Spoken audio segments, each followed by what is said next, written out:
This is the one. Yeah, that's the one. Welcome folks, and thank you for joining me on this video today, because we are going to be focusing on locuming. Now, as a business owner, as a pharmacist, you have many different roles. And one of the roles that we're talking about today is locuming. So switch your phones off, relax, let's together build a better world, and let's look at exactly what is locuming and what is this world all about.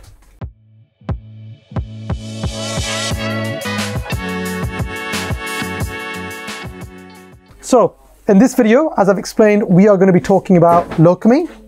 And the word locum itself essentially means freelancer, or where you're not directly employed. So you're working on different works, you're working different services, or you're essentially freelancing. It's the same thing in a pharmacy, GP practice, a dentist, where you have a pharmacist or a healthcare professional who isn't directly working for the organization, but freelances. So in this shop, I could be locuming, where I'm here for one day, and then I'm in a different shop for another day. That's essentially what locuming is. So Farooq, if you follow me around, what I want to focus on today is, first of all, what are the benefits and disadvantages of locuming? The biggest benefit is essentially you are your own boss. You decide when you want to go to work, you decide what shifts you book, you decide where you go. And it's flexible. It's flexible, you're your boss, and you get paid more. The negatives, or rather some things to consider, is that you don't have a regular work. So if you're employed by a particular pharmacy or an organization, then you have access to holiday pay, you have access to, for example, sickness and various other perks. But when you're working as a locum or a freelancer, you're literally just working for that period, and there is no guarantee that you'd have work the next day, the next month, and that's what you need to consider when you're locuming yourself. So benefits include you're your own boss, you decide when you want to go to work, you decide where you work, and you get paid more. Things to consider: you're not directly employed, so you may not have access to maternity, sickness pay, holidays, and there's no guarantee for work. So you could be in one place today and you might be 300 miles later on. So keep that in mind in terms of when you are considering to locum, what to do.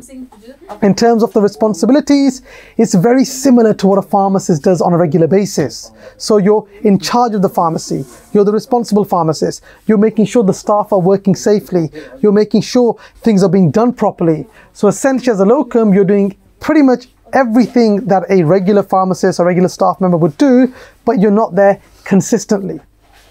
And the truth is, it's quite rewarding, because you get to meet different people, you get to build relationships, and if you are active, you can build contacts.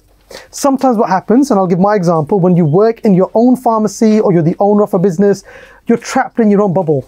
You don't network, you don't meet people, so you're very much enclosed. But if you're locum, you get to meet people, you get to interact, and you get to learn from others. So that's something to remember. As I've explained, if you're locuming, if you've got a great team, like we've got Teja here, then it's not too much to worry about where they're handling everything. Otherwise, you're pretty much responsible for everything. So, a couple of things to consider in terms of responsibilities. We've got medication management, we've got patient care, we've got services, for example, the NMS service, pharmacy first service, hypertension case finding service, minor illnesses and so on, as well as your daily work, which is checking prescriptions, making sure the shop is running legally. That's the sort of thing you're going to do. So we mentioned medication management, patient care, quality assurance, making sure the pharmacy is running safely, policy and procedures are in place, and everything's above board. Now it says here stock management. You might not directly get involved in that, because your colleagues who take a different role, like dispensers, they will be actively looking after this, but you may have a role in stock management and so on. Now, how much do you earn as a locum? That's what you folks want to know.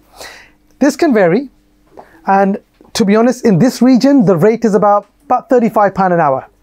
But I've known some places where it can be 40, 45, 50. It depends on demand, it depends on if there's a need, and it depends whether there's actually that work available. So I would say on average, locuming now is probably around £30, £35 an hour, but there's no guarantee on rates. It can vary. Keep that in mind.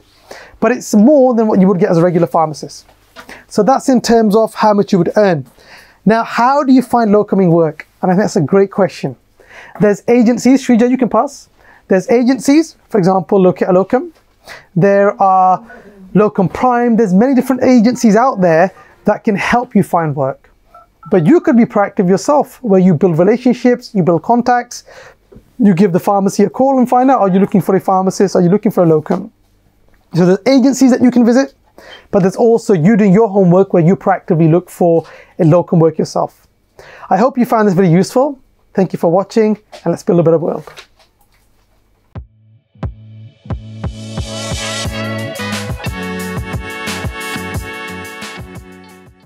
This is the one. Yeah, that's the one.